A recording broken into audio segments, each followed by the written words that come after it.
Como venimos informando en la edición central de Visión 7, Julian Assange, el fundador de Wikileaks, se encuentra refugiado en la Embajada de Ecuador en Londres. Vamos a recordar quién es Julian Assange, periodista australiano, el resto en este informe.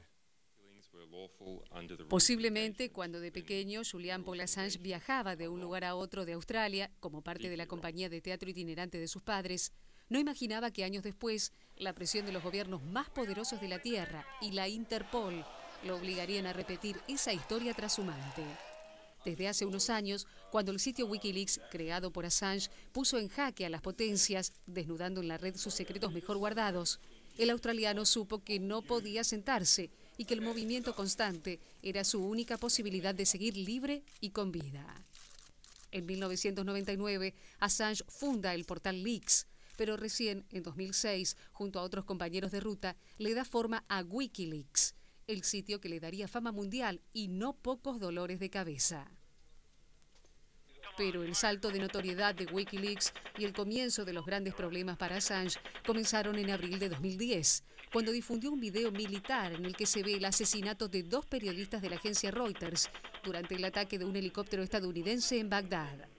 Meses después, el portal publicó cerca de 500.000 de documentos secretos sobre las guerras de Irak y Afganistán y otros miles del Departamento de Estado que causaron malestar en varios países y la enemistad eterna del gobierno de George Bush.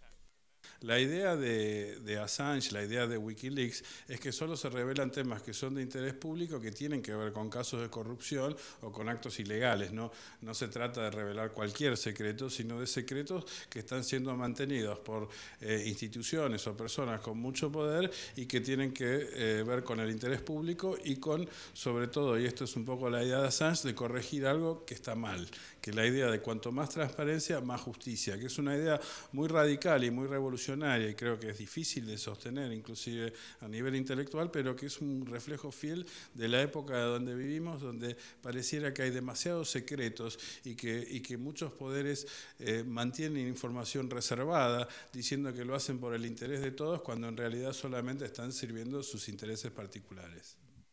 El 22 de octubre de 2010, el sitio de Assange publica documentos sobre la invasión norteamericana a Irak, con unos 400.000 papers secretos del Pentágono en los que se comprueba el uso sistemático de torturas por parte del ejército de ocupación y la muerte de miles de civiles. Como en el caso de Afganistán, los documentos filtrados por Wikileaks son publicados por los principales diarios del mundo. La censura de los distintos gobiernos, desde los Estados Unidos a China, no se hizo esperar.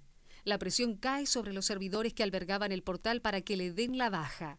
Amenazan con castigos a los periódicos que publicaron los documentos, a las empresas que publicitaban en aquellos medios y a las tarjetas de crédito que canalizaban donaciones al sitio. La presión no aflojó. Mientras el sitio y su fundador recibían premios de distintas entidades de derechos humanos y de la propia Amnistía Internacional, los gobiernos no le daban respiro. En agosto de 2010, Assange fija su residencia en Suecia porque considera que se trata de un país que respeta las libertades individuales. Pero la mano de los poderosos es extensa. Pocos días después, la justicia ordena su arresto, acusándolo de la violación de una activista anticubana, supuestamente ligada a la CIA. Se le suma otro caso por supuesto abuso sexual. Assange está acorralado y escapa a Gran Bretaña. El 7 de diciembre es detenido en una comisaría de Londres, a donde se había presentado por propia voluntad. Y el 24 de febrero de 2011, la justicia ordena su extradición a Suecia.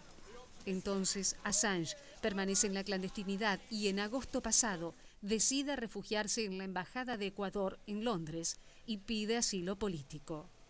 Otra historia está por comenzar. A veces impresiona cómo una persona aparentemente tan frágil y tan débil puede causar, digamos, tanta reacción en los poderes, ¿no? Que realmente que Inglaterra amenace con violar el derecho de asilo de una embajada, ya de por sí va en contra de las disposiciones de Naciones Unidas que dicen que el derecho de asilo es un acto amistoso y que nunca puede ser visto como un acto hostil por parte de un país. Digamos que darle a una persona un asilo por razones humanitarias nunca puede ser tomado como una agresión y sin embargo Inglaterra manda esta carta donde prácticamente amenaza con tomar la embajada y reprime también, que no es cosa menor, a los manifestantes en favor de Assange que estaban parados en la puerta de la embajada. Se los lleva detenidos, ¿no?, por protestar, digamos. Al día anterior le hace saber a Ecuador que de ninguna manera le va a dar un salvoconducto, digamos. Toma una posición bastante agresiva, ¿no?, contra Assange, y eso es un poco llamativo, ¿no? Seguramente ustedes se están preguntando ¿por qué Ecuador? ¿Por qué el refugio en Ecuador? Y es que el informe muestra muy bien lo que pasa en Irak, en Afganistán, pero hay una serie de documentos que publicó justamente Julian Assange que tienen que ver con América Latina y que parte de ellos han sido analizados y están en este libro Wikimedia Leaks, cuyos autores son Martín Becerra y Sebastián Lacunza. Realmente un libro muy interesante para leer. Está justamente uno de los autores con nosotros, Sebastián Lacunza, gracias por acompañarnos aquí. Sebastián, la gran pregunta que todos se hacen es ¿por qué Ecuador? ¿Por qué buscar refugio allí?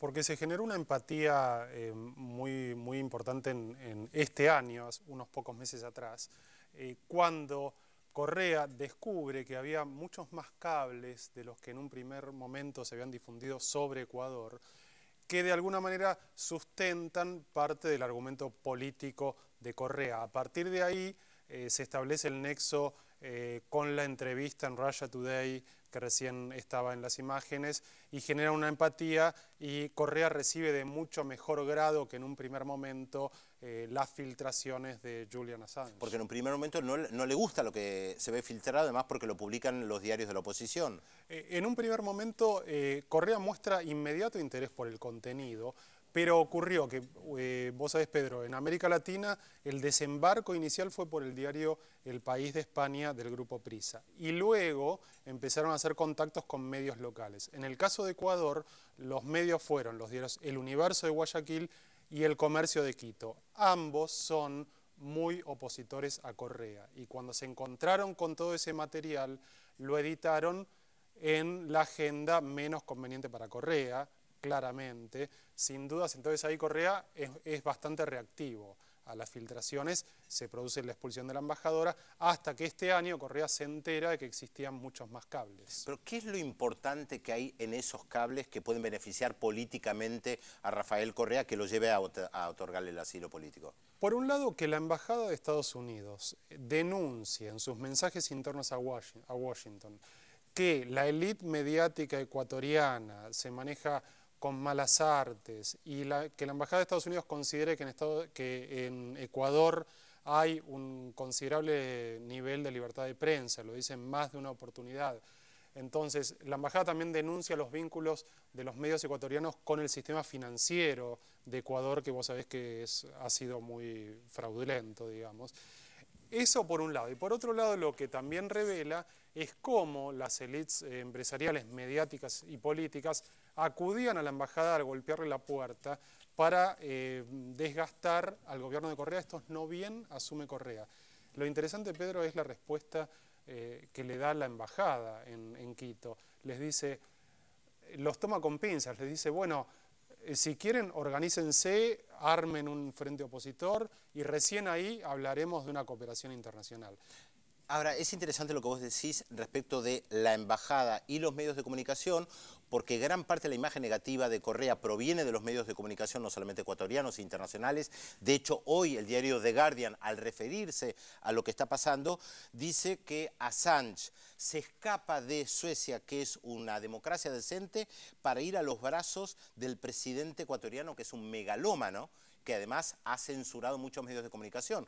Y lo que dicen justamente los cables difiere de esta imagen creada negativa de Rafael Correa. Sí, son incluso 3 embajadoras estadounidenses que dicen que en Ecuador hay bastante libertad de prensa, si bien la última, la que fue expulsada, cuestiona algunos aspectos de la política de medios de Correa, porque recordemos que Correa inicia un juicio muy problemático por 40 millones de dólares e incluso lo gana y con prisión a un periodista que había publicado un editorial oprobioso, antiperiodístico, insultante al presidente. Bueno, Correa responde con una herramienta que en Argentina sería inaplicable porque la norma fue derogada, y eso encendió un poco las alarmas de la libertad de expresión.